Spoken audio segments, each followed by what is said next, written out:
Сюди, пожалуйста. А де виступ? Де виступ? Положи. Витащи. Це добре. Wow. Yeah, terrific. Yeah, it's also for 1,000 people in 2003 meter, we organized big event like exhibition. 25 regional chambers, more than 1,500 people. It's the biggest NGO in Ukraine. Yes. Just I am a little bit delayed because I was in the Kyiv Chamber of Commerce. It's the biggest organization. We need to. All the 25.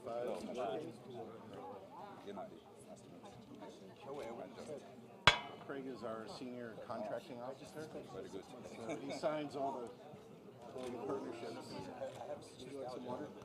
Yes, please. I will send you a picture to the job letter as well. Good. Very fun. Yes, these neighborhoods are very nice. Well, yes and no. So,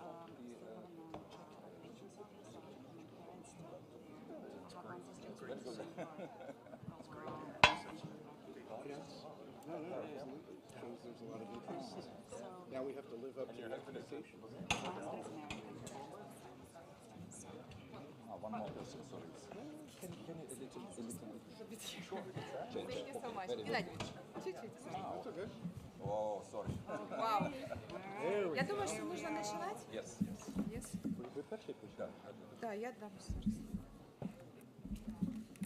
Так. Шановні гості, шановні почесні гості і наші партнери, представники Торгово-промислової палати України, ми щиро раді вітати вас в стінах нашої палати. Декілька організаційних моментів. Якщо вам потрібен переклад, у нас сьогодні буде українсько-англійський синхронний переклад, тому, будь ласка, вдягайте навушники. А ми розпочинаємо нашу зустріч. Сьогодні в нас такий ажіотаж, дуже багато людей. Це вже свідчить про успіх цієї зустрічі. І я хотіла би передати слово президенту Торгово-промислової палати України Геннадію Чижикову для вітального слова. Будь ласка, Геннадій.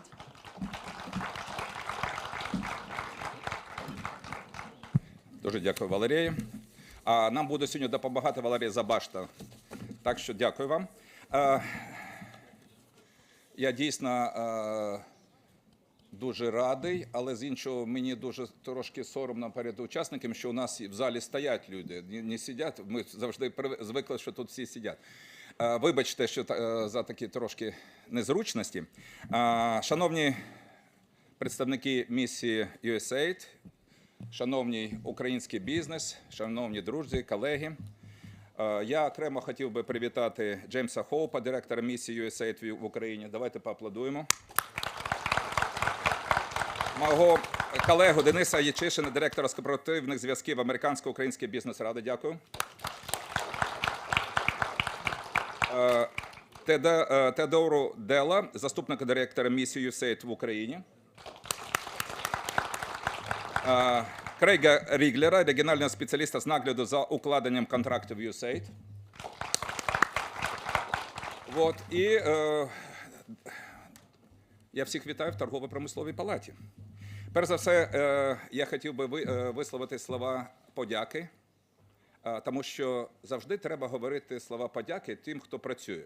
І я хотів би подякувати нашим партнерам з Американсько-української ділової ради. Дякую за цю ініціативу. Я хотів би подякувати USAID, що ви сьогодні тут, в стінах найбільшої української бізнес-асоціації, яка об'єднує бізнес всієї країни. Це 25 регіональних торгово-промислових палат, тут представники всіх регіональних торгово-промислових палат. І тому для нас дуже важливо, що сьогоднішня розмова, сьогоднішній діалог, його почують всі регіони України. І це дуже важливо. Дякую. Я хотів би також подякувати. Сьогодні в залі тут є і представники медіа, але я хотів би особливо привернути увагу, що тут сьогодні представники державних установ і представники НГО. І це дуже важливо, а також наші колеги, представники галузевих асоціацій. Вибачте, я не буду всіх говорити про всіх, але це дуже-дуже для нас важливо. Як сказав, Торгово-промислова палата України об'єднує бізнес всіх регіонів. Це організація, яка не державна, неприбуткова, але з іншої сторони, яка орієнтована на підтримку бізнесу. Організація, яка орієнтована на те, щоб надавати дуже важливі сервіси для підтримки успішності нашого бізнесу. Це організація, яка є членом регіональних угруповань, таких як, наприклад, в Європі. Це найбільша організація, яка об'єднує 45 національних торгово-промислових палат. Ми також є членами Всесвітньої торгової палати, це 140 країн світу. І це дає можливість нам разом з вами працювати так, щоб голос українського бізнесу був почутий в Європі і в інших континентах. І це дуже для нас важливо. Декілька слів. Торгово-промислова палата кожного місяця у нас є такий інструмент, аналітичний інструмент, він називається бізнес-барометр, або барометр бізнесу, де ми хочемо і намагаємося розуміти. Ми кожного дня спілкуємося з бізнесом і розуміти, що його турбує, які є проблеми українського бізнесу. Я не хочу сказати, є таке, я не знаю, як його перекладуть, ми не хочемо відкривати Америк, але хочеться трошки поговорити про ці дуже важливі питання, які для нас. Я хотів би почати з бренду. Наші партнери в Америці – це країна, яка відкрила свого часу маркетинг. Відкрила, що треба перш за все показувати себе, хто ти. І коли ми кажемо про Україну, українці на протязі 2 років збудували в світі бренд. Українці – це хоробрі люди. Може, одні з самих хоробрих. По-друге, це таке дуже приватне, але щось я чув про це, що Україна – це смачно. Це дійсно смачно. А третє – це інтелект. Це смарт. Україна об'єднує також людей, які думають про все, що можна зробити нове, додати інтелект, і це дуже важливо. І наша роль, як і торгової палати, і всіх тут присутніх, правильно себе показати в світі. І тому ми звертаємося, в тому числі для наших партнерів. Ми хочемо це зробити, щоб нас краще розуміли, Україна, що Україна – це не про те, що там 20-30 років хтось казав. Я не хочу це навіть повторювати, це заразні слова. А я хочу говорити разом з вами про те, що тут людей всіх в залі переповнює. Можливості, opportunities, рухатись вперед. Оце для нас дуже важливо. Український бізнес не здався. Він відчуває свою відповідальність перед країною, перед кожною родиною, перед кожним українцем. І майже 90% працює, продовжує працювати в Україні. І це дуже добре, незважаючи на війну і так далі. Бізнес наш показав, що він flexible, він такий гнучкий, він релокується, коли тяжко, в інші регіони нашої країни, іноді навіть за кордон. Український бізнес зараз одна із його напрямів – це експортно орієнтований.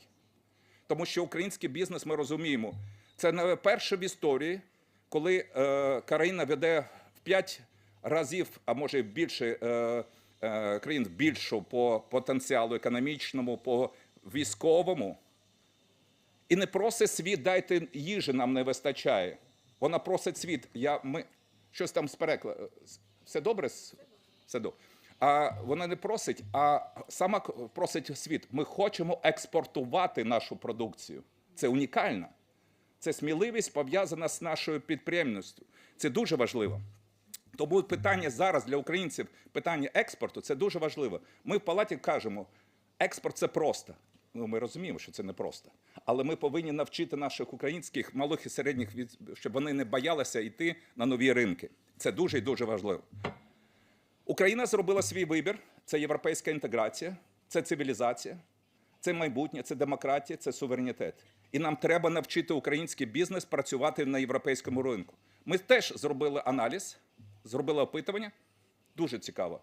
46% українських підприємців кажуть, ми не боїмось конкуренції на європейському ринку. Це дуже добре. Це говорить про нашу силу українського бізнесу. А 30+ кажуть, що трошки нам підлаштуватися, ми теж будемо працювати. Це говорить про те, що український бізнес дуже серйозно відноситься до майбутнього євроінтеграції.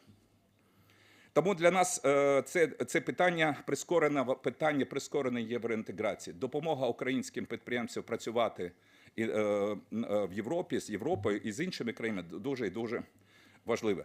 Українська картина змінюється, ті звичні для нас галузі будуть заміщуватися іншими. І тому тут присутні і представники IT, і зеленої енергетики, і представники нових напрямів, які будуть через декілька років показувати нове, дуже сучасне обличчя України. І це дуже добре. Ми розуміємо значення бізнес-асоціацій, Торгово-промислової палати, тому для нас дуже важливо будувати місточки співпраці з різними міжнародними організаціями, які працюють в Україні, які хочуть допомагати Україні, які хочуть допомагати українському бізнесу.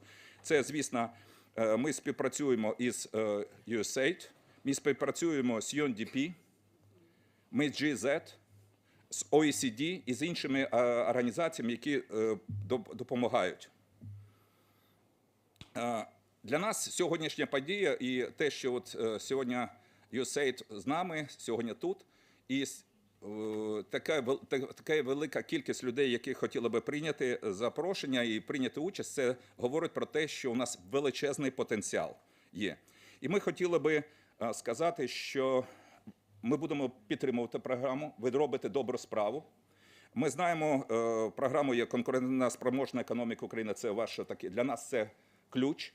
І український бізнес швидко навчається працювати у програмах, і ми хочемо, і він дуже патріотичний, і він буде працювати на Україну, на розширення так далі, наших можливостей. Я дуже дякую вам за цю роботу. Зі своєї сторони хотів би сказати, що, вибачте, трошки і про себе, про нашу організацію, що Торгово-промислова палата має величезний досвід співпраці з USAID. Ми вже працюємо з 2010 року. Ми працювали по різних проєктах. Перш за все, наш костяк, для наша основа – це малий і середній бізнес. Це питання підтримки його. Це питання експорту і підтримки нашого експорту.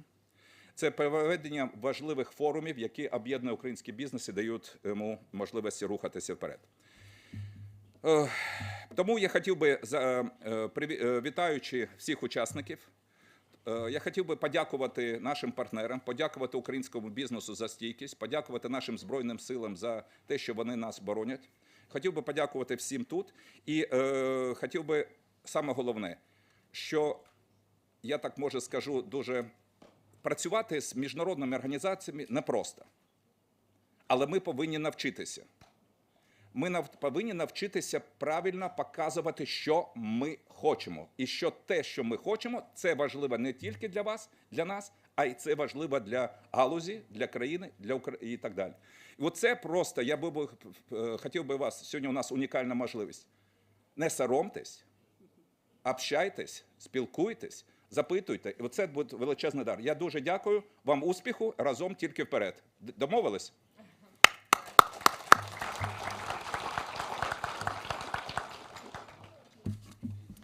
Щиро вам дякуємо.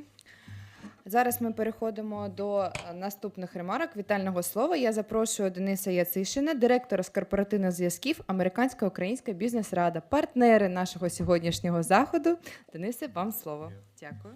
Дякую, Валерія.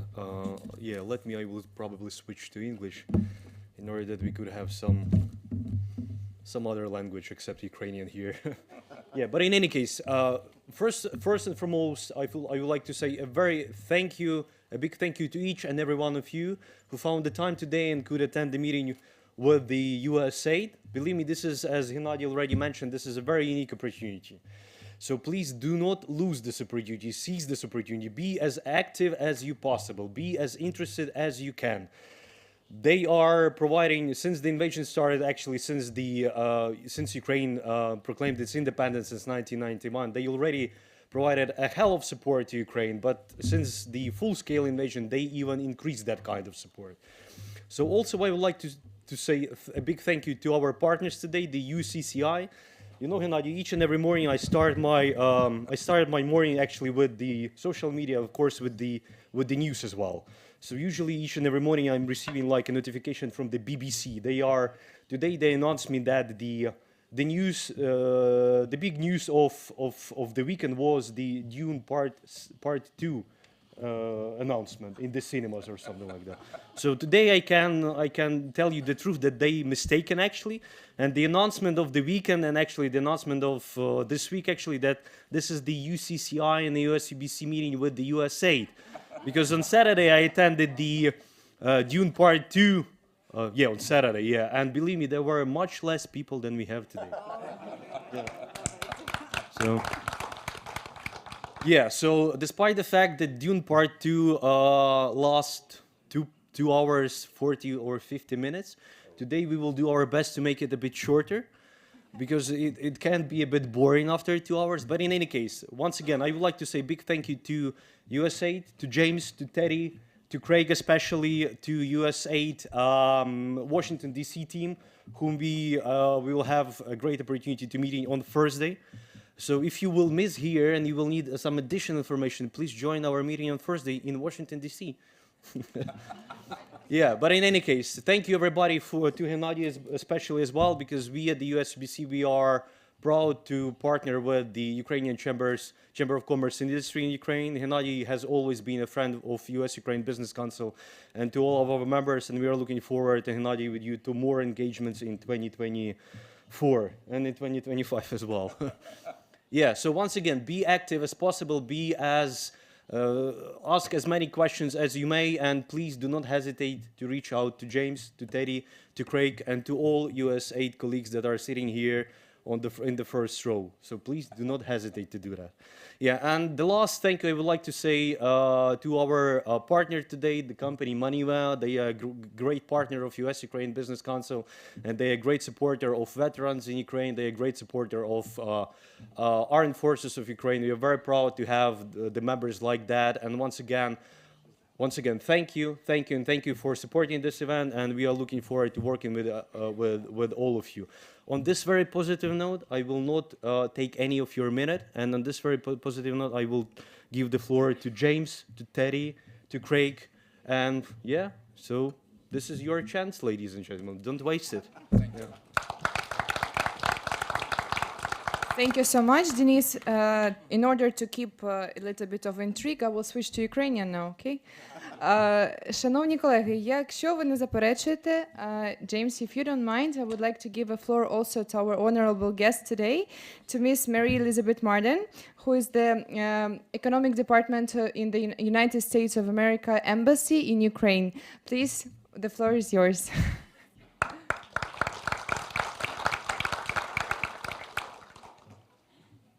Thank you. I don't want to take time away from my USAID colleagues because I know they are the draw for today.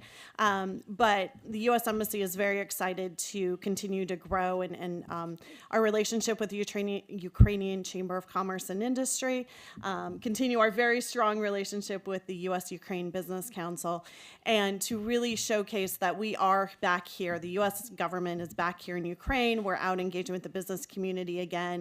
We are here not only supporting Ukraine's economic recovery, helping to see exports increase, the lifeline of any economy, particularly Ukraine's, but also, the Euro-Atlantic integration in the future. So my colleagues will talk very specifically about USAID, but we do have many other U.S. government agencies represented at the embassy as we work on a full range of economic policy issues.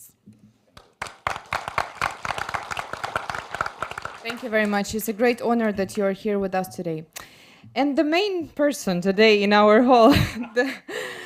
Зараз я хотіла би надати слово директору місії USAID в Україні, James Hope. Mr. James, the floor is yours. Very expected. Thank you. Good afternoon, everyone. I had no idea that we were going to be appearing in Dune Part 2 today, but I'm glad to hear that we're doing better than that big hit movie around the world. And I will say it is far more interesting to be here, to be together with all of you, and I want to say a big thank you to Hennady and Dennis for organizing this event, for the sponsors, to Greg, everyone, and all of you for coming together to have a discussion. Really, we're going to do some speeches, we're going to have some presentations, but what we really want is to have a dialogue and have a discussion with all the different representatives and members of the Business Council and the Chamber of Commerce and Industry. So thank you, warm welcome. This is a real opportunity, Dennis, as you were saying, and we've been looking forward to this for a long time, and we will get right into it. So first of all, I want to say I see some familiar faces in the crowd, actually, organizations and businesses that already partner with the U.S. government through USAID, and so thank you for those partnerships. Now, of course, there are also others that have not yet had the opportunity, that we haven't had the opportunity to partner with, and that's why we're here, to find those opportunities to work together. Because I think what you'll see and what you'll hear during our presentation is that the work that the United States is doing, whether it's USAID or, as Mary Elizabeth noted, any other part of our big embassy here in Kyiv, is very much aligned with the vision that you laid out, Hennady, at the beginning, and the role of the private sector, the role of Ukrainian business to drive Ukraine's future. So I arrived here in Ukraine 4 years ago in 2020, and I will say there's really no greater honor than to be working here right now with my colleagues in the embassy to support and help the people and the government and the business community of Ukraine. None of us would want to be anywhere else than where we are right now, each and every day in Ukraine. But as you can imagine, the world that I entered here in Ukraine in 2020 is a little bit different now. And certainly for USAID, where the resources and the scale and the scope of our programming is, well, let's just say we're no longer talking millions, we only talk in billions. So we are overseeing, and our responsibility is for just about $30 billion, and that's just USAID, that's not security assistance, it's not the other parts of what the US government is doing here. So that's humanitarian assistance, it's direct budget support to the government of Ukraine to ensure critical services can continue to be provided, and it's a lot of economic and development assistance, which I think is what all of you will be most interested in as we go into this. What I wanted to share as a frame are the 5 top goals for our team at Embassy Kyiv, for USAID and the entire embassy team. The first is, of course, help Ukraine win the war. And aside from the security assistance, this takes the form of humanitarian assistance to frontline communities to meet the most vulnerable, the needs of the most vulnerable. It involves helping get the grain out, helping Ukraine continue to feed the world through the port of Odessa, through the Danube, across borders into the European Union and other neighbors. And of course, the direct budget support that I mentioned. So our primary goal is to help Ukraine win the war. At the same time, it's about helping Ukraine win the future. So what does that mean? It means doing that, building and putting in place all of the foundations for Ukraine's future now, even though there's a war still going on. So this is a commitment to helping advance key reforms, key democratic reforms, and key economic reforms to help create the kind of predictable, productive, and profitable business environment for Ukrainian businesses, but also for foreign investors. So reforms, institution building, laying the groundwork, laying the pathway to European Union accession in Ukraine's future. So win the war and win the future. We also, our third goal is keep Russia accountable, hold Russia accountable for the horrific war crimes and other atrocities that have been committed over the last 2 years and going back over the last decade. Our fourth goal is accountability and oversight. We are responsible for a lot of the U.S. taxpayer funding, and as all of you know in the business community, having oversight and accountability to your employees, to your shareholders is key. Well, the taxpayer are our shareholders back in the United States, and so we spend a lot of time making sure that we have good visibility on where the funding is going and how it's being used, and that we know it's being used for the right purpose with the right people and the right partners. Finally, our fifth goal at the embassy here in Kyiv is rebuilding. We reopened the embassy in May of 2022. That was a proud day to be back here in Kyiv, to put our flag back up and re-engage in person. But it also means adding more people. And I have a lot of my team here, the USAID team, that are here all the time in Kyiv. Mary Elizabeth is here from the economic section, but there are many, many others at the embassy. So the more people that we have on the ground, the more we can engage and the more effectively we can engage. So we know that for Ukraine to win this war and to win its future, it needs a strong economy, led by the private sector, led by you. And the needs are tremendous. I think everyone saw the World Bank and the government of Ukraine rapid damage and needs assessment that just came out. Nearly $500 billion in damage and needs. And that's probably not the whole story. So how to address this? Well, this is a lot of what we're doing through the assistance program, but it really is going to take the private sector to meet the needs for recovery and ultimately reconstruction and rebuilding of the country. And we want to support you in that effort. We know that Ukraine and Ukrainians want a country that is sovereign, independent, prosperous, and free of corruption, with a level playing field for all. A country that is part of the European Union, a country that is part of NATO. The United States supports this vision, not just because we share a deep commitment to these values, but also because it's in our interest. American business, American institutions want to partner with Ukraine and want to continue to partner with Ukraine. And a lot of that comes through the private sector. So at USAID, and you're going to hear about this, we're really changing the way that we do business, not just here in Ukraine, but around the world in every country that we work in, because we know that it's the private sector that drives development, drives economic growth, and helps countries reach its potential. So we have to adapt the way that we do business and find ways to partner, to support your vision, to support your objectives, and collaborate together. So we really look forward to hearing about your experiences. We really look forward to hearing your questions, and we will do our best to answer those questions. And if anything we can't answer today, we will get an answer to. And we will share our priorities. And I'm going to turn it over to our Deputy Mission Director, Teddy Dell, to walk through those priorities in a second. And before I do that, let me just say one more time, thank you so much to our organizers. Thanks for the great turnout. This feels like a big academic hall that we're in. So let's get right into the presentation, and thank you very much, everyone.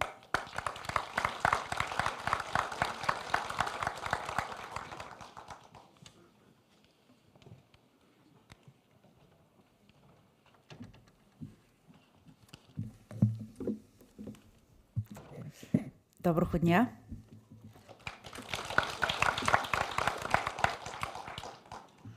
Ну, я теж хочу почати зі словами подяки і особливо хочу подякувати Діловій раді і Торгово-промисловій палаті України за те, що ви нас сьогодні приймали тут і дали нам цю можливість долучатися до вас усіх. І я так теж пишаюся, що є такий великий інтерес спілкуватися з USAID, і ми теж дуже хотіли би спілкуватися більше з вами. Денис говорив про унікальну можливість, але я сподіваюся, що це тільки перша зустріч із багатьма в майбутньому. Як Джим вже сказав, у нас є 5 цілей, але, правду кажучи, перші 2 найважливіші – це виграти війну та виграти майбутнє. І, як ми знаємо, армії вигравають битви, але економіка виграває війни. І як можна побудувати потужну, сильну економіку? Тільки через приватний бізнес, через ринки. І Джим, як вже Джим сказав, для USAID це надзвичайно важливо спілкуватися і співпрацювати з приватним сектором, з компаніями, як ваші компанії.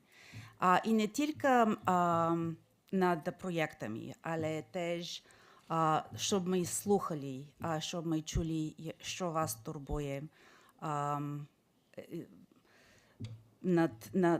як ми кажемо, і щоб ви могли зараз вирішувати проблеми. Як ми кажемо в USAID, progress beyond programs, прогрес поза програмами. І я сподіваюся, що ви теж можете поділитися з нас сьогодні вашими думками щодо бізнес-середовища зараз і вашими перспективами на майбутнє. Для нас це було б дуже цікаво вас слухати і чути. І, будь ласка, я теж сподіваюся, що у вас багато питань для нас теж. Так. І so for further increasing the intrigue, I will now also switch to English.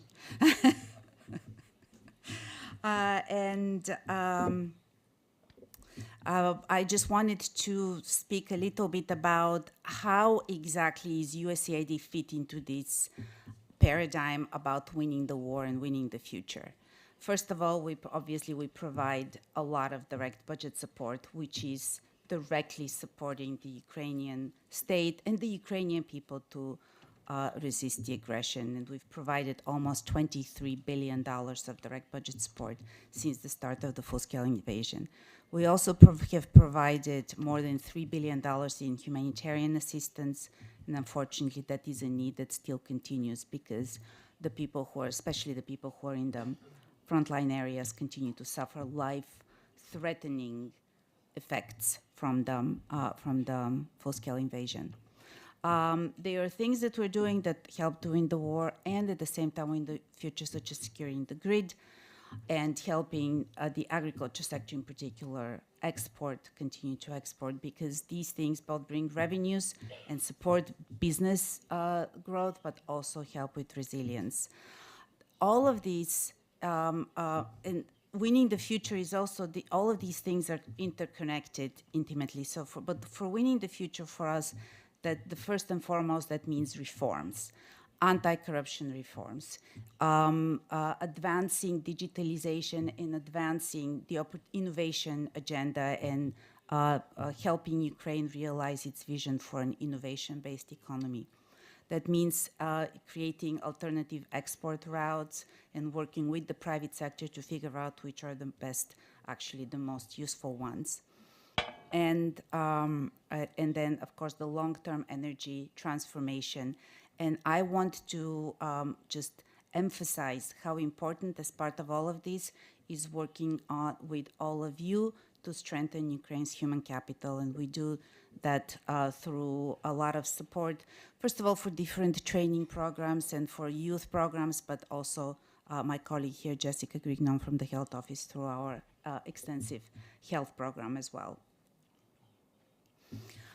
There's just a few examples of some of these reforms that we see as really critical for Ukraine's future.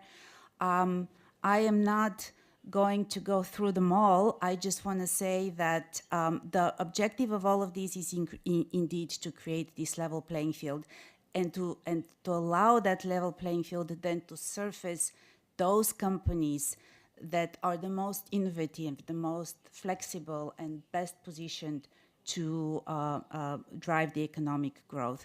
DSCT, for example, is one example of that, there's a flexible regulatory environment created to support the tech sector. And as a result, this has been our biggest job creation success during the war, with more than 15,000 jobs were created in just about 6 months by companies that joined the DSCT kind of virtual business park, I guess they call it. All the other laws that we mentioned here were also prepared critically with USAID support. And the objective, of course, is to help Ukraine realize its Euro-Atlantic vision and to align with the EU laws, the EU norms, and allow then this will ease Ukraine's acceptance into the European Union. We partner on all of these. As I said, the partnership with the private sector is absolutely critical. So one area where we've been very successful in partnering with Ukrainian companies, international companies, American companies is in the agriculture. Obviously, that was a huge driver of exports before the war and continues to be a critical driver of exports. So it was also the sector that suffered most significantly initially from the invasion, and it's really inspiring to see how, with everybody working together, this sector is actually recovering much faster than anyone expected. And exports are again going. This is something that supports not just Ukraine. The damage because Ukraine is such an important agricultural producer globally. It's a critical piece in global food security. The damage to Ukraine's agricultural sector really hurt not just Ukrainians, but the poorest people in the world. And so the fact that Ukrainian agriculture companies are working and exporting again, and we all know that this is very tough because there are all kinds of political issues, even with our friends and partners in the European Union. It's really a testament to the creativity and resilience of Ukrainian business. The competitive economy program. I'm going to speak about some of our programs, which were specifically USUBC asked us to talk about. And I just want to I don't think I need to introduce the competitive economy program to this group. If you have not met Lesia, who is the chief party of our project, there she is, and please meet her after in our meet and greet session. And so the competitive economy program really has two major objectives. One is driving exports, and the other one is driving jobs. And we work with the competitive economy program works with the private sector in order to create more leverage, to add to the already existing efforts. But for us, this is critical: exports and jobs, and that's the path to recovery. Our investment for business resilience program is another really important program that has recently expanded its scope. It used to be the financial sector reform project, but we see it not financial sector reform not just for its own sake. It's really for investment and for businesses. And it's much more focused on actually working directly with businesses. And Yulia is the acting chief of party of IBR. Please go and meet her as well. So I'm very happy that they were all able to join us. And again, the job here is the objective here is to increase exports of Ukrainian companies, and of course to increase employment as well. The digital transformation activity, this is our newest activity that's really focused on business development and business resilience. That activity is our flagship effort to support the innovation economy. And innovation economy doesn't mean just tech. That means any kind of innovation. Any industry, any sector can benefit from digitalization and from improving their reach into the innovation economy. Another really important aspect of that company that's critical for everyone is the governance aspect. So this is increasing transparency, increasing good governance through by creating these transparent mechanisms such as Prozoro, which was also created by the predecessor of the DTA activity, Tapas. I'm sure Tapas is a big brand name. I'm sure a lot of people have seen it. I can't see Danilo anymore, but I know he's here. Oh, there he is. Okay. All right. There's Danilo. He's the chief of party of DTA. And we also have Max Darkin here with us, who manages the program at USAID. The Energy Security Project is a massive investment that we're making into energy sector transformation. This project, it's a long-standing project which has expanded. After the full-scale invasion, it initially transitioned in just kind of like providing that support so that the grid survives and the system survives, and so that winter is not weaponized against the Ukrainian people, as was attempted unsuccessfully last year and potentially this year as well. But the real goal of ESP and the real importance of ESP for businesses is that this project aims to transform the energy sector into European connected and flexible and kind of self-reliant energy sector, so that Ukraine, without sufficient energy resources, it's not possible to grow any kind of business, especially in the innovation economy, which, as we are learning more and more, is incredibly energy heavy. And we have Ryan Knight here, who is the head of the Office of Energy for USAID. The ESP chief party was not able to join us because they are doing a seminar in Krakow, and the whole team is there at the moment today, unfortunately. However, Ryan has lots of business cards with him, and he will be happy to get everybody's emails and share information. I just wanted to, again, show an example about all the different levels in which we cooperate with companies. Mars Incorporated, obviously an important American, a company that's really important in the United States. And it's also a very important partner, actually, for USAID, not just in Ukraine, but around the world, because of the work that they do on health systems. In Ukraine, they have focused on mental health support and also support rehabilitation and physiotherapy.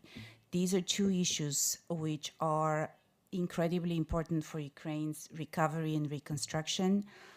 This is something where USAID also cooperates with the First Lady on her initiative for that. And so we're very happy to have private partners for an initiative that you'd say, well, how does that make sense for exports and sales? Well, it's absolutely completely critical, because the recovery is really going to be about people, and the human resources of Ukraine are its greatest wealth.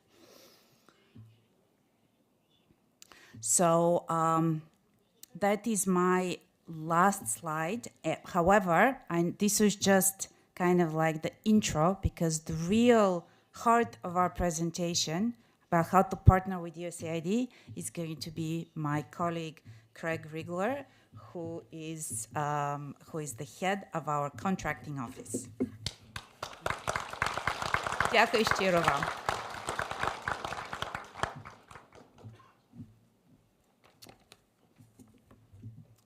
It's great to be here and see so many faces asking about how you can partner and engage with USAID. I hope to, in the next several minutes, give you kind of our approach, our business strategy that extends across the agency, not just here at USAID Ukraine, and then give you some practical tips on how to access, engage USAID and our mission here. So, first, how do we fund our work? This is kind of the elementary explanation of how funding arrives all the way to Ukraine and USAID Ukraine.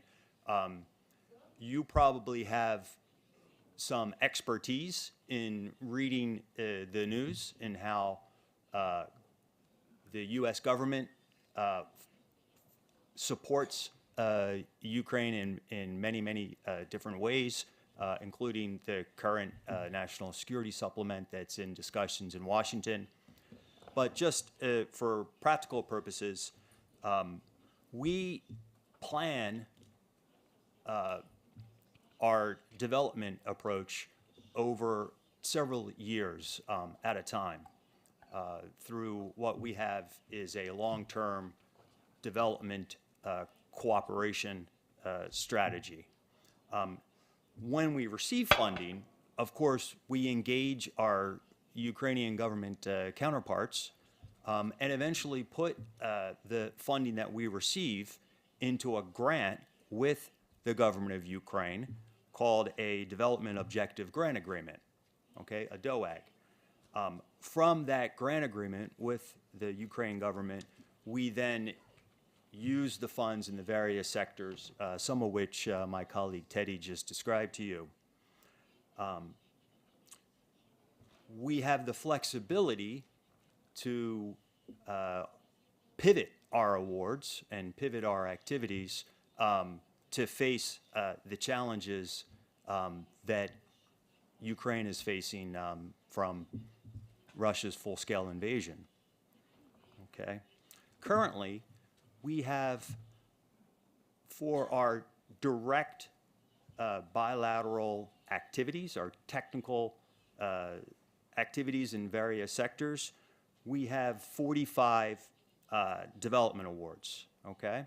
That's apart from our humanitarian assistance, direct budget support, of course, 45 direct development awards. And they're about a 50-50 split between grants to support the great work of Ukrainian and international NGOs working here in Ukraine, and acquisition, contracts, USAID purchasing a service or equipment for promoting our development approach and helping directly the government of Ukraine. So it's about a 50-50 split between acquisition and assistance. Generally, these awards go for about 5 years. It takes that long to reach those longer-term, near-term development objectives, right? The life of project value of those 45 awards are currently at $3.5 billion. So yeah, Jim's right. We speak in billions in the last 2 years, as opposed to lower dollar values prior to the war. We also plan for new awards in new sectors, and we're currently doing that at the mission, anticipating future funding and future needs. Okay. I'll say our business approach, the USAID business approach, and how it applies to you. Our business strategy for USAID was updated just a year ago. Its vision is for sustainable, inclusive, and locally led development results. And so that heavily relies on partnerships, Ukrainian partnerships. It's right up at the top of our vision for USAID's business strategy, okay? We're also focused on increasing the diversity of USAID's partners. So that's great news for all of you here. It's one of our 3 objectives in our business strategy is increasing our partnerships and creating a more diverse set of partners to implement locally led development solutions. We want to have increased flexibility and adaptable approaches, mainstreamed to collaborate with a broad range of stakeholders, okay? We also have a term that you should all know is localization. One of the most important objectives of USAID is to increase the amount of community-led development, Ukrainian-led development, reducing barriers and applying best practices to engage partners. Okay. So how are we trying to do that? Well, first good tip is if you don't know the USAID business forecast, there's the website at the bottom there. Okay, so the latest information about USAID Ukraine funding opportunities first finds its way onto the business forecast. Okay, you can search by sector, operating unit, Ukraine, award value, type of award, and so on. Currently, you'll all go there tonight, hopefully. Currently, you'll find on there a new anticipated activity in counter trafficking in persons, an assistance anticipated award, government of Ukraine health reform activity, a trade and competitiveness project, health procurement and supply chain reform, and a potential construction contract related to rail construction. So you can find all of that information for our future activities, our future projects on this business forecast. We also have quarterly business forecasts and partner updates led by Washington Worldwide. The next one is, mark your calendars, March 26th at 9 a.m. DC time. So register on this website, ask questions, ask as many questions as you'd like. They get fed back to USAID Ukraine. We provide the responses. They're incorporated into the business forecast and this session. Typically well over 500-600 partners call into this business forecast quarterly conversation, okay? Check this frequently, because as I said, we're constantly considering new needs of Ukraine and designing new activities in our main sectors. Once they're approved, we put them on the business forecast as soon as possible to give you an opportunity to prepare to submit a application or a proposal. Funding. Our opportunities move from the business forecast to these two websites. For acquisition, right, for eventual contracts, we place the solicitations on sam.gov. This is a U.S. government-wide portal. So you have to search for USAID, search for USAID Ukraine, and that's where you'll find our current solicitations. Recently, we put on sam.gov a new agriculture activity and a new energy reform activity we're calling Harvest and Spark. On grants.gov for assistance currently is a human rights activity and a health rehabilitation. So you find all of the information on what the activity entails, requirements for submitting an application under assistance or a proposal for acquisition, eligibility requirements, evaluation criteria, and so on through these two sites. Okay.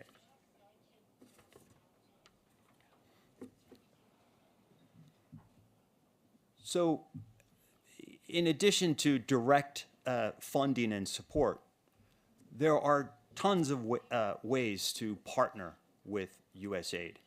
And we're trying to expand our dialogue, our collaboration with stakeholders in Ukraine. That's both in the design phase. What do we need to do more of? What should we consider in designing a new project? Solicitations.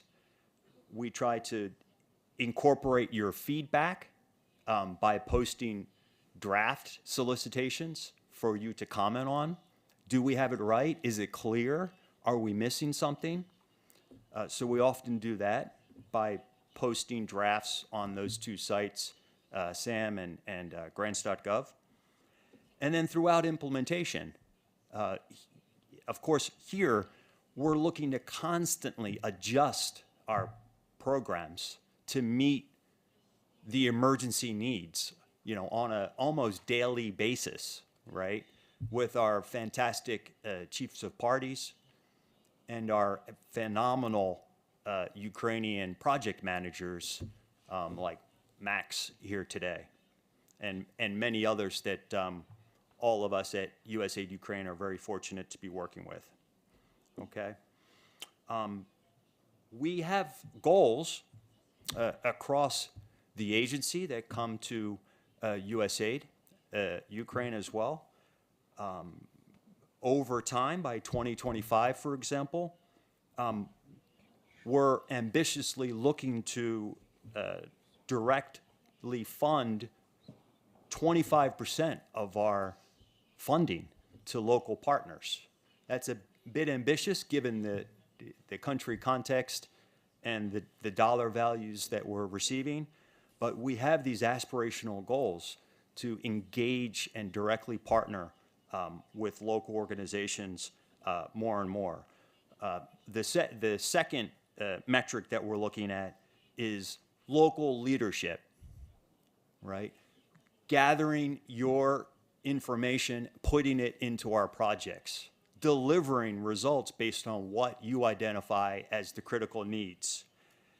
We need to do that with all of our projects, but demonstrate that at 50% of all of our projects in the next several years across the agency and including, of course, here in Ukraine.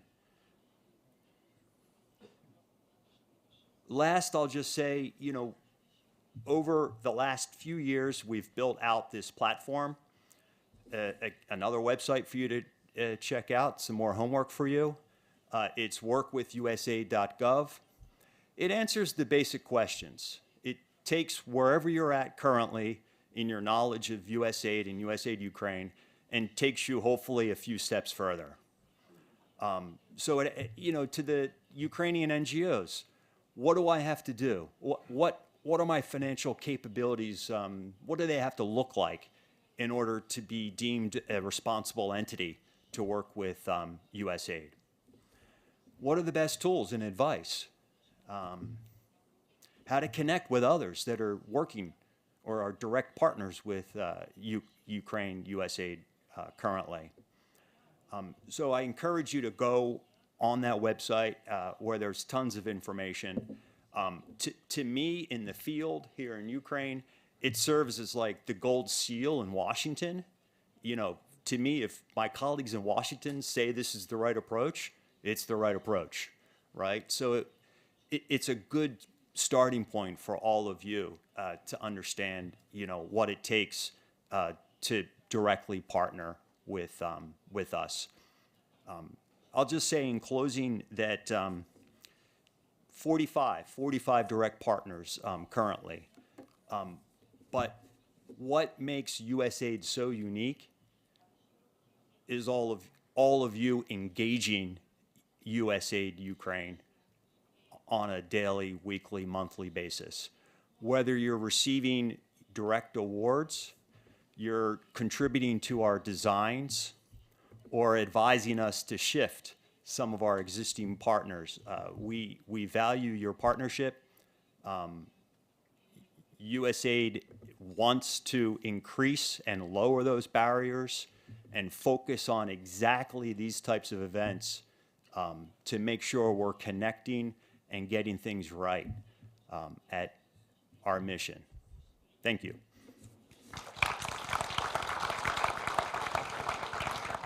Thank you very much for your comprehensive presentations.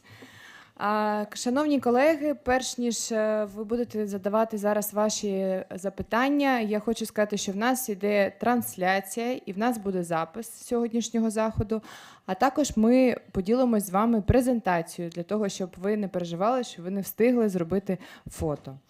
Зараз ми переходимо до останньої частини нашої офіційної зустрічі. Зараз запитання та відповіді. Якщо у вас є питання, будь ласка, підіймайте вашу руку, і ми вам надамо слово. Yes, of course. Так. Colleagues, good afternoon. It's beautiful to see all of you here today. I'm Greg Fishman, member of the Executive Committee of USUBC. I thank Denise very much for inviting me to come up to the panel and say a few words.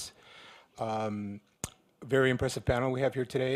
I'm not going to take a lot of time because we have so many questions here today. So I think, if I may, I will just say a few words about USUBC. USUBC launched in 1993. We are one of the oldest American business associations, and we are the only Washington-based business association exclusively focused on Ukraine. We have over 225 members. Most of them are very large US-based companies, some the Fortune 500. And we represent their interests in Washington as well as here in Kiev, where we have Denise leading our office. And we also have some very nice large Ukrainian companies that are interested in Washington-based issues. So along those lines, many of our members are definitely interested in cooperating with USAID. Many of our members would be well placed to make a contribution. And we are very honored to have the ability to play that conduit, and we're here for helping that along. Now, as I have a little bit of a connection to this field, I'm going to start with a couple of softball questions for you guys. So the first question is, I guess maybe I'll address this to Theodora. What are your three biggest pain points in Ukraine, and what could partners in this room do to help alleviate those pain points?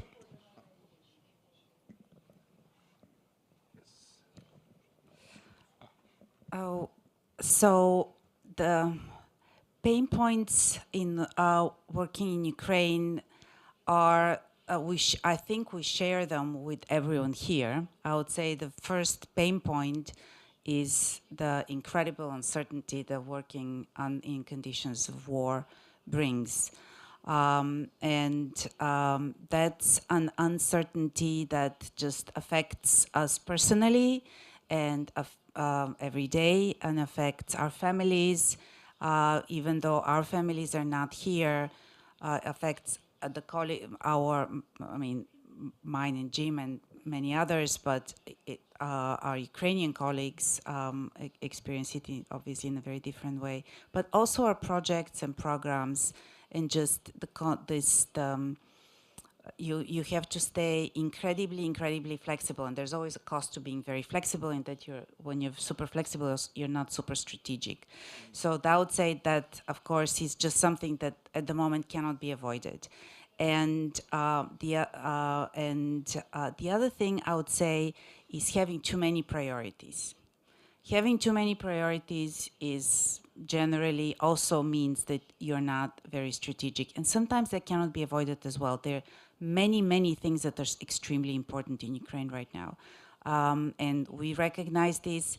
Our government counterparts recognize this. Our private partners recognize this. I would say that's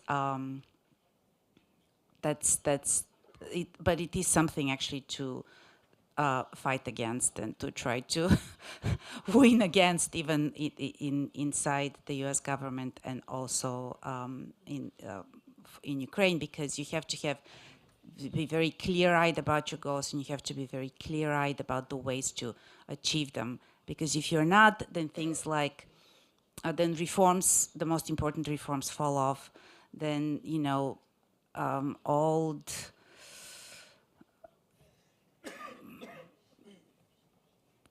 and probably bad habits rear their heads in terms of corruption and in terms of special interests, etc., and that's something that Ukraine absolutely cannot afford for its future and for us. I would stop at those two, the uncertainty and having too many priorities, and I'll pass it to Jim because I think he has also. Thanks, Teddy. And 4 years. yeah, I mean, I don't know whether I call them pain points or just challenges, right? And we all know what the biggest challenges are. I mean, certainly we could use an extra hour in the day, not 24 hours, but 25 hours, because there are a lot of priorities, and it's important to be strategic, but there's also a lot of work to get done, and finding that sweet spot of the right levels of partnership, the most streamlined ways to get to those goals, the most effective ways to partner or achieve what we're trying to do as USAID with what the community here is trying to do. Where is that sweet spot? And the only way to do that is to have dialogue and have open, honest discussion. And to be quite honest, there's never enough time to do that. That's why today is really important. Thank you, and I really appreciate you guys making the time. I think it's great to have the connection between the government and the partnership community. Two quick last questions. I'm not sure who wants to answer this. It's up in the air. One is a project. Well, it's close and dear to my heart. I'm spending my time volunteering on projects related to veteran reintegration and rehabilitation. And I was just wondering, I haven't looked at the forecast in a while, but I'm wondering if you guys have any thinking around this. I know it's sort of a sensitive time around budgeting, but if philosophically you guys can talk to, have you discussed anything around supporting veterans returning from the war, and is there anything in the works? Thank you for asking that question, since the reintegration of veterans is something that we are thinking about a lot, and I think about it daily, since I'm thinking a lot about how to build up Ukraine's workforce. And veterans obviously are an incredibly important resource for Ukraine. They will come with different abilities and different needs, and it's really important to have a strategy and to implement that strategy as quick.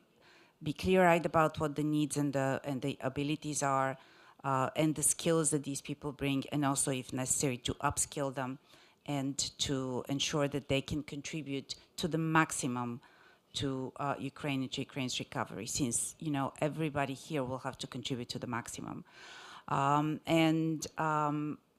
We have some legal restrictions on. We do not have legal restrictions on working with veterans, but we have some restrictions in U.S. law on working with members of the military. And so for as long, and Ukraine in conditions of war, the distinction between a veteran and a active service member is fluid. So that's something actually that we also need to think about. There are certain things like my colleague Jessica from the health office can speak about that as well. Providing healthcare, working with hospitals, that's obviously we are absolutely able to do that. But then, giving them skills to how to fly drones, for example, probably not so much, right? So. Yeah, I think it's a really important question, and thanks for asking it, because it's clear that there needs to be a response to the needs of veterans, and not just the veterans themselves, but their families. And this is a really large number of people. That's given what's going on, the scope and scale of this. So we are definitely thinking about it. There's a lot of partnership opportunities, also with private foundations and civil society groups, and even individuals who are striving to meet the needs directly of veterans, but also, and this could be an area for discussion, what are the sort of services and industries around supporting veterans and their families that are needed, whether it's companies that produce prosthetics, or whether it's workforce upskilling, as Teddy was talking about, whether it's training for returning veterans who might be interested in entrepreneurship, or are not interested in entrepreneurship, just want to get upskilled to get a job or go back to what they were doing before.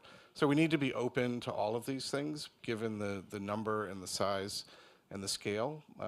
And that's where USAID can be very flexible in looking at whether it's a veteran-owned business, whether it's a training or capacity building program, or whether it's emotional and mental health needs or physical rehabilitation.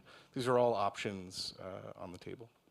That's awesome. I'm so happy to hear that you guys are thinking about this. And I think I'm going to yield the balance of my time with a lot of very important questions that are going to come from the audience. So I won't hog the microphone. In that case, maybe I'll turn it over.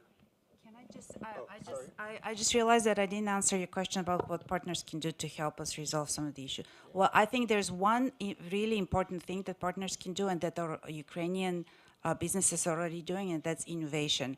I am completely in awe of what Ukraine is able to achieve in terms of leapfrogging in innovation, so far ahead of, European Union, in many cases, so far ahead from the United States in terms of using new technology and not just, obviously not just digital technologies, but biotech, everything else. And so that innovation, that is what we really were looking for from partnering with Ukrainian businesses.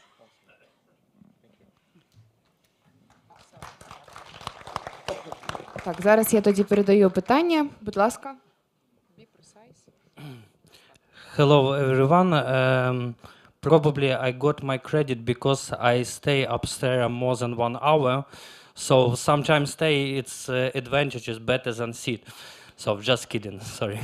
So my name is Timur Pistrila. I'm head of Ukrainian Demining Association and also executive director of Demining Solutions. Probably it's not surprised nobody that Ukraine is the most contaminated country. And now we are fighting not only with Russian troops, but also remnants of war from Russia. So, and peace building and world practice show us actually that peace building and recovery no make sense without demining. And moreover, if we look through 5 aims, what you mentioned above, there are direct link with mine action like agriculture, energy transformation, and so on. So I have a simple question. Do you plan in the near future to support any mine action program in Ukraine or for Ukrainian people? Thank you very much. Great, thank you. And thanks for raising what is one of the most important issues facing Ukraine today and for the future. And I've served in a number of countries where that experience conflict, that even 20, 30 years later are still struggling to deal with the issue of mines. And we haven't seen it at a scale like in Ukraine. So it's a big challenge going forward. Let me answer the question in 2 ways. One, USAID is not directly funding demining activities, but other parts of the US government are through our State Department. And they are following the same procedures that Craig laid out in terms of competitive awards and things like that. And we would be happy to put you in touch with the right people. There's also a lot of work being done by other donors through the United Nations here, where there might be opportunities to find support. So that's the assistance part, but equally important is what is the private sector's role in demining in Ukraine? This is an opportunity to do demining differently than has been done in other places around the world. Look at what Ukraine is doing with drone technology, and how will that be applied to do demining in different ways as that sector progresses and advances and changes. I mean, it wasn't that long ago where it was still putting sticks in the ground, hoping to find something, and now the technology and everything around it is in a much better place. So there are private sector opportunities that have nothing to do with assistance, that have everything to do with private sector leadership and investment. And that may be another area, certainly where USAID would be interested in talking and developing that private sector role in demining. But thanks for raising it. It's going to be a big issue. Ukraine is like a global leader for using artificial intelligence for demining, to map out all the fields and all kinds of other things. I don't even understand what it is, but AI for demining is Ukraine is like knows more about that than any other country in the world. Thank you very much. Дякую. Так, багато не буде запитань, але все ж таки. Да, будь ласка. Hello, I'm Dmitro Ivanov. I'm CEO of Dobrobat Volunteer Construction Battalion. we had a great expertise in recovery, and we are now in 7 regions. First of all, I want to thank you for USAID, because you gave resources to UCBI, and we realized in one region of Ukraine great project. We made more than 80 houses in Yagidne in Chernigiv regions. And many thanks for you, and many thanks for your team, for our team also. It's a great honor to be here, and you gave, Craig today gave us a key how to work straight, because Anthony Blinken said to our team that we have to work straight with you, and I think we'll work straight with you. He said it in Yagidne, and also I negotiated about it in State Department, and Craig gave us a great opportunity and key how to work. Many thanks, and many thanks for such initiative, and today we have a good, useful information. And I don't have a question. It's thank you for all team of USAID and Ukrainian Chamber of Commerce, and also for Ukrainian American Chamber Business Council. Thank you. Yes, Denise, Thank you you. have, please. Thank you. My name is Dmitro Fedeshko. I am head of legal for Louis Dreyfus Company Ukraine. We are the biggest exporter of Ukrainian grains among the international companies. And first of all, I would like to say great thanks to USAID, because your support in our efforts to invest in our silos was really the argument for us to make the decision internally in our company to co-invest in this. So most likely without the support and contribution from USAID, we would be more struggling with advocating for making this investment in time of war here in Ukraine. So great thanks for this. And my question is, since we know that the grant support and the support from USAID has a special tax regime, a special treatment that has to be filed accordingly, there is not that much expertise among the tax officers how to properly handle those cases. And we are facing this while dealing with the big taxpayers' office, who are the biggest expert in big expert with big things, but this is quite a new niche and getting bigger right now. And we are wondering that might be also also helpful for those who have benefited and enjoyed working with USAID in the past and who will work in the future, whether there is some resource where everybody can be directed to understand what is the proper way to file the taxes, what the proper way to communicate with tax office, whether that would be some consultants, some papers, some people, whatever. And the question is whether that's already in place, or we can hope for these to be deployed somewhere in the future. Thank you. Great, thank you. Thanks for the comment and the question. Let me respond on the comment. So I think what you described in the partnership on silos and investments, that's a great example of how we would like to work and continue to work here in Ukraine, where a private sector partner came with a challenge, and you weren't alone in that challenge, many other companies.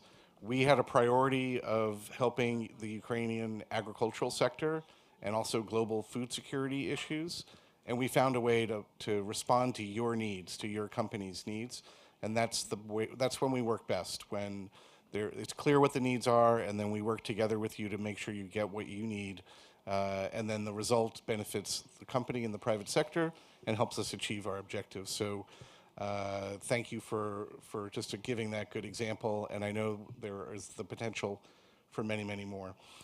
On the specific issue that you're asking about, I mean, I'm going to turn to the experts to say anything more about that, but I'll give that as another example. Helping ensure that there's transparency and accountability and understanding of what the procedures are, what the process is for the private sector, that is something that we are definitely interested in supporting, and we do that through our existing programs, making sure that the business community has an understanding of what the rules of the game are.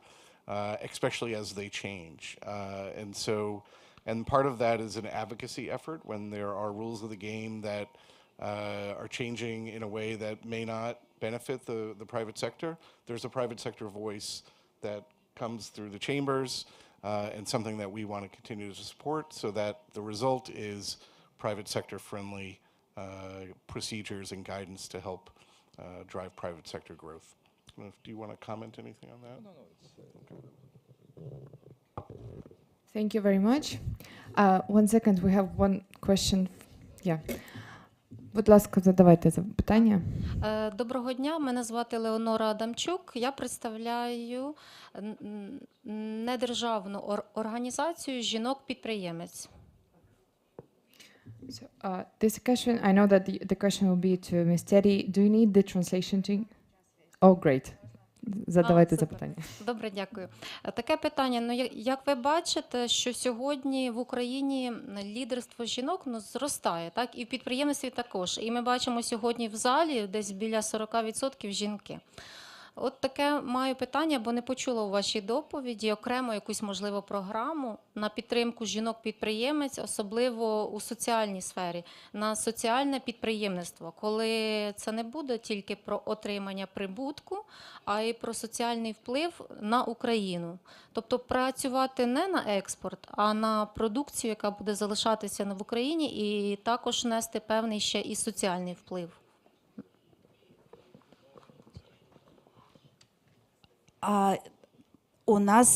Для нас це дуже важливий пріоритет – підтримати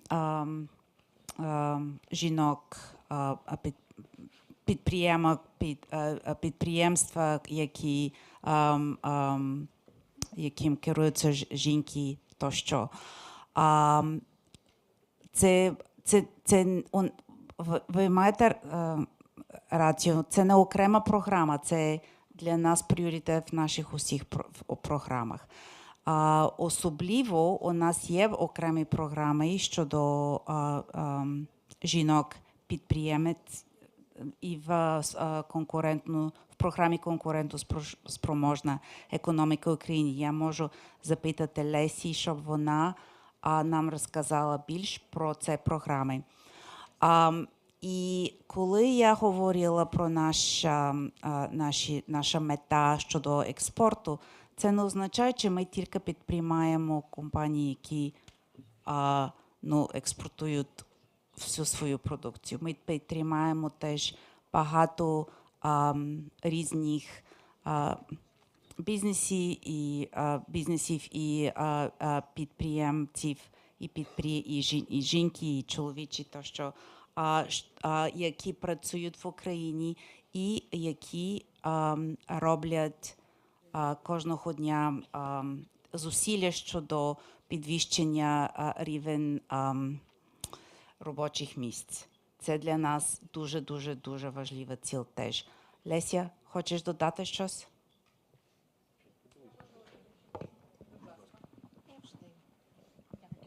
Дивіться, з того, що є вже зараз в роботі і чим можна скористатися. По-перше, це серія Business Women Camps, це такі Business Women Days. Це жіночі тренінги, куди можна податися і взяти участь, і отримати двохденне навчання щодо того, як покращити свою комунікацію, маркетинг і інші речі.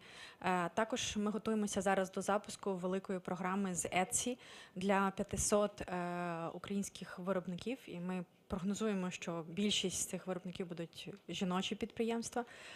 Там буде допомога у запуску магазину на Etsy, а також маркетингова підтримка.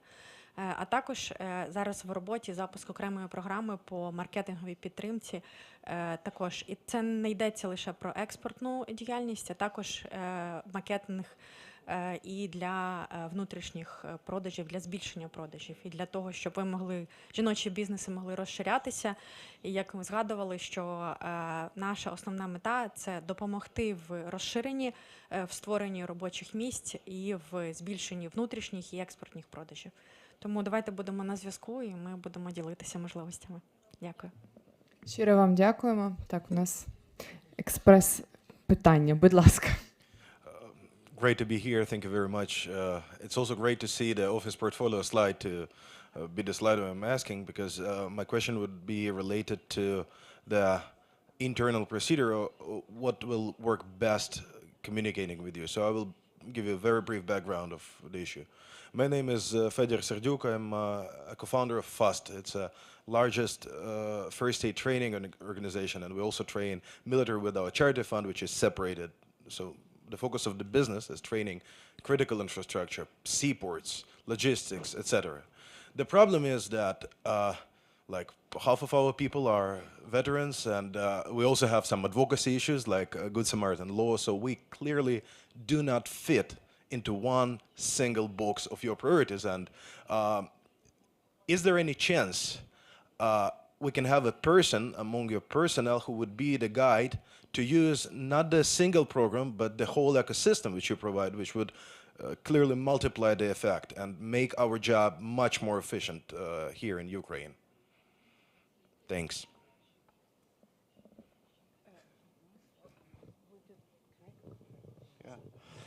So that's a great question, and it's a very symbolic question of really doing anything in Ukraine. It's very complicated and complex, and you have to be flexible. So of course we have many different offices, and you're right, what you work on doesn't fit exactly under one. But once we go into the break, let's talk, and we'll point you in the right direction so that we can learn more about what you're doing. Just not to be, not to make it only a question of one company.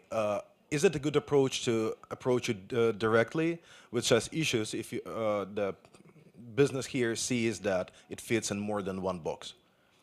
Yeah, absolutely. I mean, we can provide the right person that could be sort of the recipient of inquiries or interest for folks that are not specifically on humanitarian assistance or anything else. We didn't include that on the slide, but there is sort of one office that's a strategic or policy office that can help be a first point of contact and then point you in the right direction. Thank you very much. Great. Thanks for the question. Thank you very much. Please.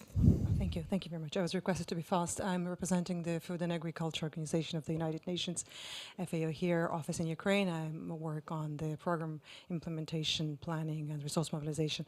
One of the questions is linked to the demining question raised here by the colleague.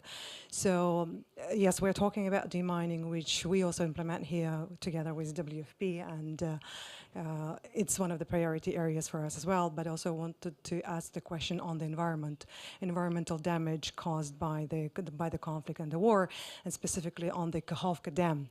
So what would be the standpoint on the environmental damage and rehabilitation of the environment? And because we cannot talk about food security without preserving the natural resources, so we have to do the conversation if we want to do the conservation of the natural resources.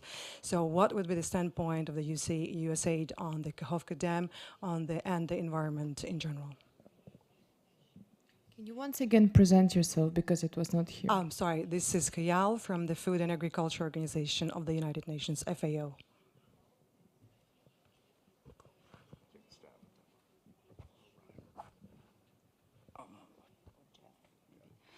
Well, I'll start, and then maybe I can pass it to my colleague Jeff Lehrer, who's the other deputy mission director who oversees our humanitarian assistance side, where a lot of that work has happened through our Office of Humanitarian Assistance, because that office is not just focused on the life-saving support, but is also working with FAO and other partners on the transition to a more longer-term sustainability in these areas that have suffered these disasters, including the Kakhovka Dam, the man-made disaster.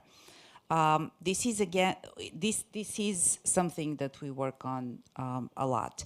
And we work through the Office of Humanitarian Assistance. We work on it through the Office of Critical Infrastructure and also through our Office of Economic Growth in our agriculture portfolio.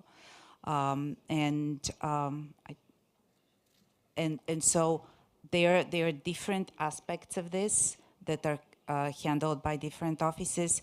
but it is we recognize that this is an incredibly the Kakhovka Dam disaster is just one example of the environmental damage that Ukraine suffered, and that really this part of the world suffered as a result of the war. It's not just that; it's also the Black Sea pollution, etc., etc. Just really extremely damaging. And we have a lot of partnership also with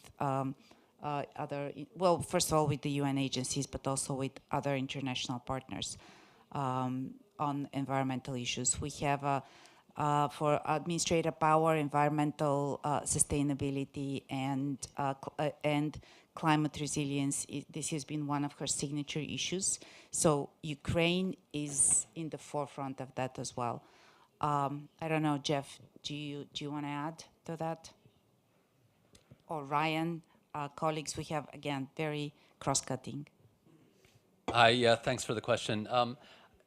I think not a huge amount to add. I mean, from the humanitarian side, it's obviously the Kakhovka Dam was a tremendous damage, and through our humanitarian program, we've been working on providing access to clean water and assistance on relocation and some of the needs of the large population for internally displaced persons. So I think Teddy sort of gave a gamut of some of the assistance that we're providing. Looking at rehabilitation of water systems, something that came out from the rapid damage and needs assessment. So the government of Ukraine certainly is prioritizing that. We want to be able to support as we're able to on the range of health issues, critical infrastructure, particularly as it relates to energy, including energy relates to water systems, and happy to cooperate with the United Nations and other agencies on that very difficult issue. I'm just going to take this opportunity while the mic's here to note that while our USAID colleagues do the vast majority of non-security assistance funding, some of the items that have been raised, demining, veterans programs, English language training, there are other parts of the U.S. government that are working on assistance programs in those areas that USAID may not be the lead on. Okay, thank you very much. No, the question, sorry. Okay. Добрий день всім. Вибачте, я буду українською. Мене звати Юрій Сиденьков. Я двічі вимушений переселенець, в 2014 році з Луганська, у 2022 році з Сєвєродонецька. Хочу подякувати, по-перше, пану Геннадію за організацію сьогоднішнього заходу і всім представникам агентства USAID. Я директор компанії «Юнівер», яка виїхала з Луганська, потім з Сєвєродонецька. Ми з вашим агентством до початку війни 22-го року працювали 5 років. Працювали з проєктами демократичне врядування у Східній Україні, DGS, USABI-1, USABI-2, ЕРА, енергетична ефективність. Але працювали на території із громадами Луганської, Донецької і Херсонської областей. Це були ЦНАПи, управління праці, пенсійні фонди, центри розвитку громад, в тому числі в таких містах, як Попасна, якої вже зовсім нема. У мене питання до вас таке. Чи ваше агентство буде займатися відновленням і відбудовою деокупованих міст, селищ України? І ще прохання і запитання. В Україні дуже багато таких з голою задницею, як я, переселенців.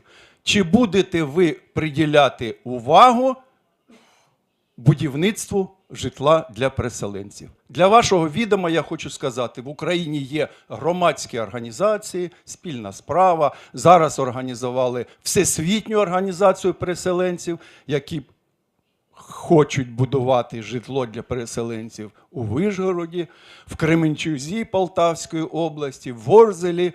Прохання долучитись до цієї проблеми, бо нас багато мільйонів в Україні. Дякую.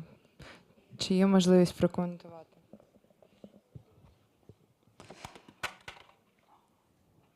Ну, по-перше, я хочу подякувати вас за стійкість вашої компанії, що ви продовжуєте працювати після того, як двічі переселилися. Ну, у нас програма DG East працює, програма Говорила теж працює, керівник офісу демократії та управління разом з нами, Марк Елінгстад, він може, після того може з нього поговорити теж, обговорити це. Так, це для нас, ми розуміємо, як це важливо. І усі ці програми, і ЕРА теж працюють, щоб сприяти відбудову, сприяти розвитку ці регіони Східної України. Щодо житла, це ми розуміємо зараз, Всесвітній банк зробив новий аналіз на все, що було пошкоджено і що треба відбудувати. Житло, очевидно, що недостиг житла – це одна із найважливіших проблем. І ми зараз, це для нас, у нас теж Райан Найт, керівник відділу критичної інфраструктури, ми теж про це думаємо. Як найкраще сприяти ефективну відбудову житла. Є багато проблем в цьому випадку, тому і в цій галузі. По-перше, немає будівельників, немає хто працювати, щоб, може бути, є тут так, ви можете нам сказати, які є виклики. Є будівельники, є будівельники. Ну, і Chemonics International навіть зробила забронювання цим будівельникам, які зараз в Харківській області працюють. Так. Ну так. Але це нам треба мільйони більш людей, і мільйонів, може бути мільйонів житла. Щиро вам дякую. В нас останнє запитання. В нас вже, вибачаюсь, закінчилась година запитання, і потім у нас заключні ремарки. Thanks everyone for this great event. My name is Max, and I represent the Ukrainian company U2 3D Technology. Here is our co-founder, Dmitry, and this is our CEO and our co-founder, Ina. She's very wonderful CEO and wonderful woman. No, I'm sorry. She's very wonderful woman, and then she's very wonderful CEO. So I'll try to be really short. Our company has successfully developed and implemented the 3D construction printer. We already built the first in Ukraine 3D house in Irpin Kyiv. It's very close to Kyiv. We have built it just in 58 hours, 130 square meters. So as I promised to be short, I will just ask, do you familiar with this technology in USA? And please give us some advice, because we want to expand this technology. We want to expand our company to US market and also to be successful and first there. Thank you very much. Yeah, thank you very much. That was a great question/advertisement. And so well done. That's why we enjoy working with the private sector. And thank you for that. So let's just to save time, let's talk after. I think there's some interesting opportunities both not just at USAID, but other parts of our embassy that would be interested in talking with you. And then this broader question of how to fund reconstruction and rebuilding in this country, it's going to take innovation and creativity, including 3D printing, to meet these needs in this country. So that's why we're here. That's why this event was organized, to find opportunities to partner either directly or indirectly to help Ukraine. So thank you. Thank you so much. We have the closing remarks now. Заключні слова. будь Yeah, my ласка. closing remarks are a few questions to Craig and to the USA team. Разом Craig- з питаннями. Yeah, sorry about that. So, Craig, you mentioned about 2 websites where the businesses can apply for tenders and for the contracts. But today we have here 4 programs, 4 programs that are led by, 4 programs, Energy Security Project, CEP, and others as well. As far as I know, they purchased some stuff as well. For example, recently it was announced that the SAP project, they bought some transformators from Turkey or something like that. How Ukrainian companies can find those needs, how they can apply for those needs, and how they can also compete for those products as well. So what is the source? Where I know that folks from Energy Security Project, they are posting some announcement at LinkedIn, but not a lot of Ukrainian companies are present at the LinkedIn or something like that. So would very much appreciate hearing from you.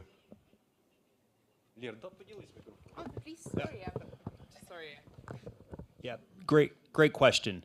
So I can explain and provide the websites for USAID.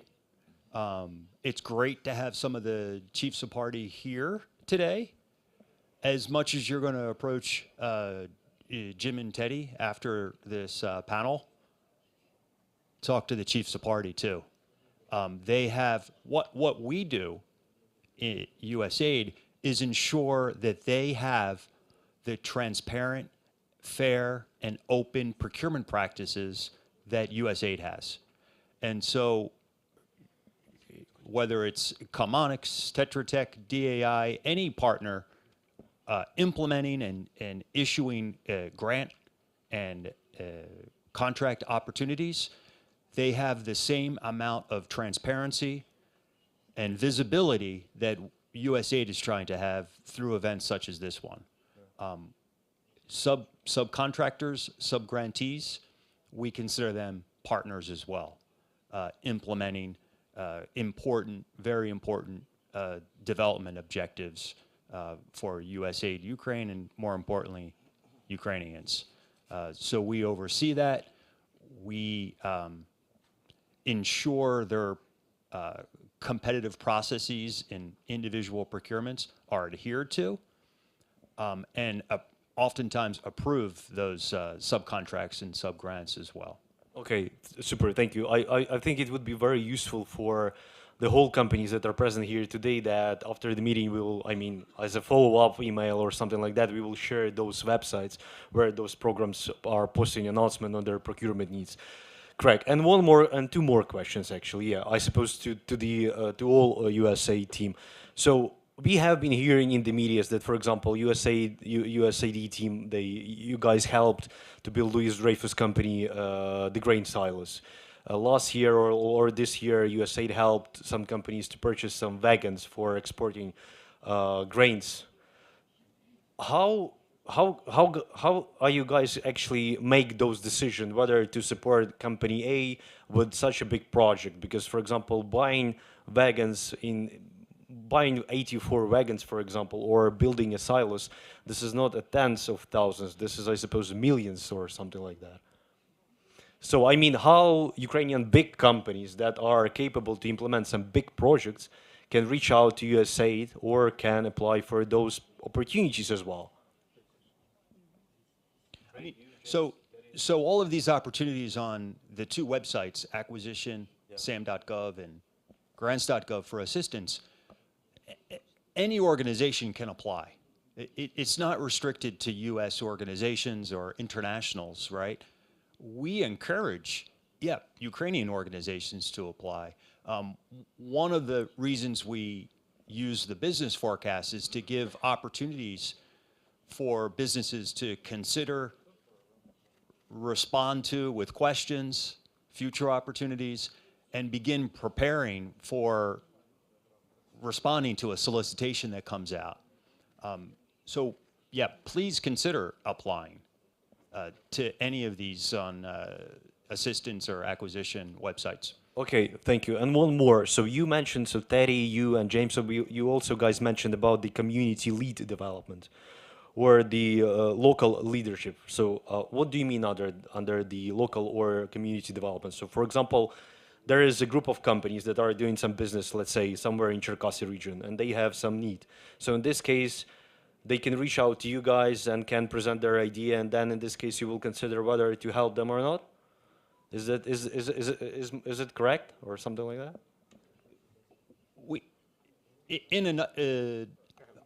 In a nutshell, then I'll let my boss answer better than me. But in a nutshell, we want to ensure that we're not coming up with solutions that make no sense in the communities. Instead, we have our objectives that are pretty flexible, pretty broad, right? In a particular sector and subsector. The next step is for us or our partners to engage the community, find out what the needs are and what the solutions are. Because oftentimes, as we've heard here today, the solutions are Ukrainian made, typically. And then they're going to be more effective, sustainable, and locally owned. So that is our development approach. Maybe if I could just quickly add on that, and that, Craig, you did a great job, so you could be the boss in the future. Look, I think this is Denise, you're asking some really, really good questions because it's like the nuts and bolts of how to work with USAID, and that's what the theme of this whole event has been. And I think out of these questions are coming some good ideas. For example, there's what USAID does, and then there's all of our implementing partners like Commonix and DAI and Ukrainian organizations, and how are they engaging with communities? How are they engaging with businesses? How are they engaging with citizens as part of a USAID or US government funded program?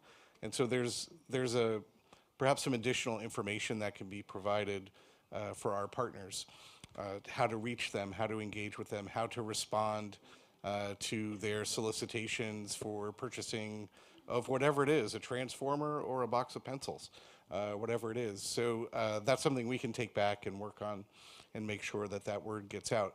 But I just wanted to say that the contracting, procurement, opportunity part is usually just the last step in what is a very close engagement process. So when you ask about community-led development, well, as Craig noted, USAID or the US government, we don't come in with the solution, so to speak.